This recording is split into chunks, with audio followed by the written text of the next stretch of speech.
Peringatan Asyura akan memperbaharui dendam.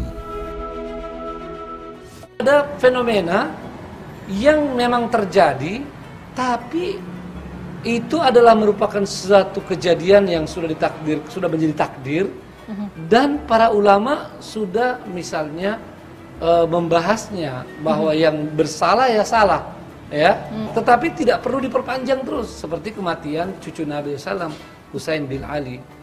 Para ulama Ahlus Sunnah wal Jamaah semua sepakat pembunuhnya adalah orang-orang fasik, orang-orang berdosa. Kejadian itu sudah selesai, tidak bisa untuk terus diperpanjang sampai hari kiamat. Ajaran Islam itu tidak mengenal yang namanya dendam turunan, dendam kesumat, ya, tidak ada itu dalam Islam. Nah, maka para ulama sangat menentang peringatan Asyura dengan cara Syiah, karena itu bisa menimbulkan, menghidupkan lagi dendam, ya. Apalagi kalau sudah ada lagi dengan menyakiti badan. Ini asing dari ajaran Islam. Tapi di Indonesia belum ada, Ustaz? Ya, alhamdulillah belum ada, dan kita berharap mudah-mudahan tidak ada itu. Dalam Quran surat Al-Maidah atau surat 5 ayat 27 sampai 31, ceritakanlah kepada mereka kisah kedua putra Adam, yaitu Habil dan Qabil, menurut yang sebenarnya. Ketika keduanya mempersembahkan kurban, maka diterima dari salah seorang dari mereka berdua, yaitu Habil, dan tidak diterima dari yang lainnya, yaitu Qabil. Ia berkata, yaitu Qabil, "Aku pasti membunuhmu." Berkatalah Habil, "Sesungguhnya Allah hanya menerima kurban dari orang-orang yang bertakwa. Sungguh, kalau kamu menggerakkan tanganmu kepadaku untuk membunuhku, aku sekali-kali tidak akan menggerakkan tanganku kepadamu untuk membunuhmu. Sesungguhnya aku takut kepada Allah, Tuhan seru sekalian alam. Sesungguhnya aku ingin agar kamu kembali dengan membawa dosa membunuhku dan dosamu sendiri. Maka kamu akan menjadi penghuni neraka, dan yang demikian itulah pembalasan bagi orang-orang yang zalim." Maka hawa nafsu Qabil menjadikannya menganggap mudah membunuh saudaranya. Sebab itu dibunuhnyalah. Maka jadilah ia seorang di antara orang-orang yang merugi. Kemudian Allah menyuruh seekor burung gagak menggali-gali di bumi untuk memperlihatkan kepadanya, yaitu Qabil, bagaimana seharusnya mengubur mayat saudaranya. Berkata Qabil, "Aduh, celaka aku. Mengapa aku tidak mampu berbuat seperti burung gagak ini, lalu aku dapat menguburkan mayat saudaraku ini?" Karena itu jadilah dia seorang di antara orang-orang yang menyesal. Apakah Allah mengajarkan dendam kepada para hambanya dengan memuat kisah terbunuhnya Habil? Dan ayat ini berlaku sampai hari kiamat. Ketika seorang muslim membaca Al-Quran, lalu sampai pada ayat ini, maka dia telah membaca maktal, yaitu kisah pembunuhan salah satu putra Adam alaihissalam. Lantas bagaimana dengan orang yang membaca maktal sosok tokoh pemuda ahli surga, yaitu Al-Husain? Karena pembacaan maktal untuk Al-Husain alaihissalam akan menjadikan kita selalu ingat kepada beliau dan juga kepada kakek beliau, Rasulullah Shallallahu Alaihi Wasallam.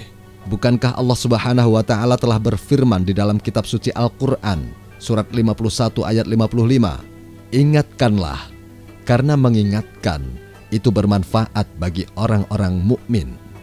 Mari kita simak pengertian ayat di bawah ini. Quran surat 14 ayat 5. "Dan ingatkanlah mereka kepada hari-hari Allah."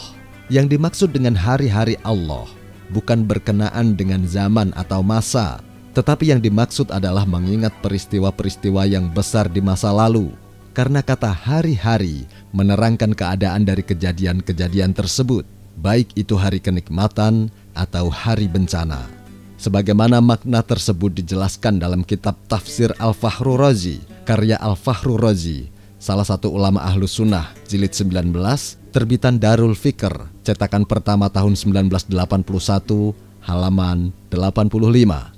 Imam Fahrur Razi berkata, Allah Subhanahu wa Ta'ala berfirman dengan menggunakan kata hari-hari, yaitu tentang peristiwa-peristiwa yang besar, yang mana peristiwa tersebut terjadi di hari itu.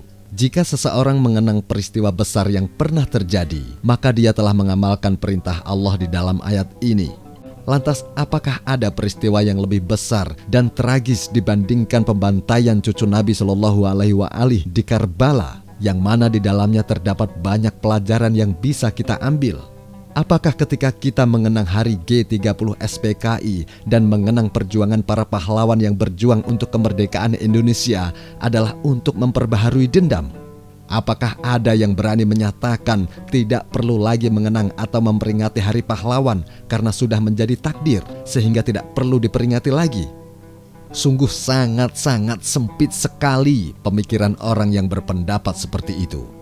Justru kami mengenang kesyahidan Imam Husain alaihissalam untuk memperbaharui semangat juang di jalan Allah, karena banyak nilai-nilai Islam yang dapat diambil dari kejadian Karbala, seperti kesabaran, istiqomah di jalan Allah, berserah diri secara total kepada Allah, amar ma'ruf nahi munkar, dan nilai Islam yang lainnya. Seharusnya yang pertama kali disalahkan adalah ulama besar yang sangat terkenal di dunia karena beliau mengajarkan orang lain untuk melaknat pembunuh Al-Husain alaihissalam sampai hari kiamat. Dalam kitab tafsir Ruhul Ma'ani, karya Al-Alusi, salah satu ulama Ahlus Sunnah, jilid 26, terbitan Dar Ihya At-Turath Al-Arabi, halaman 73. Alusi mengatakan, aku berprinsip mengenai bolehnya melaknat orang seperti Yazid, walaupun tidak dapat digambarkan bahwa ada orang fasik yang sama sepertinya. Yang jelas, Yazid tidak bertaubat.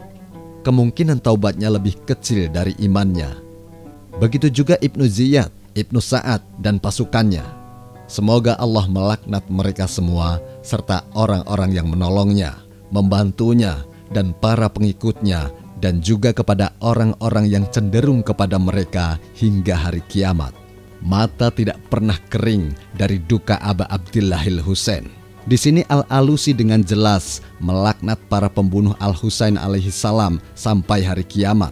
Apakah ada yang mengatakan bahwa pernyataan Al-Alusi tersebut jauh dari nilai-nilai Islam dan mengajarkan dendam turun-menurun kepada umat? Terkadang orang awam selalu memandang benar pernyataan dari seseorang yang memiliki titel dan kedudukan. Karena itu sebaiknya kita harus mengubah kebiasaan semacam ini. Karena Allah menciptakan akal bagi manusia untuk menimbang dan berpikir. Seperti apa yang dikatakan Amirul Mukminin Ali bin Abi Thalib alaihissalam, kebenaran tidak dapat diukur oleh kedudukan seseorang, tapi kedudukan seseorang harus diukur dengan kebenaran. Semua fitnah tentang Syiah ini kami serahkan kepada para pemirsa di dalam menilainya.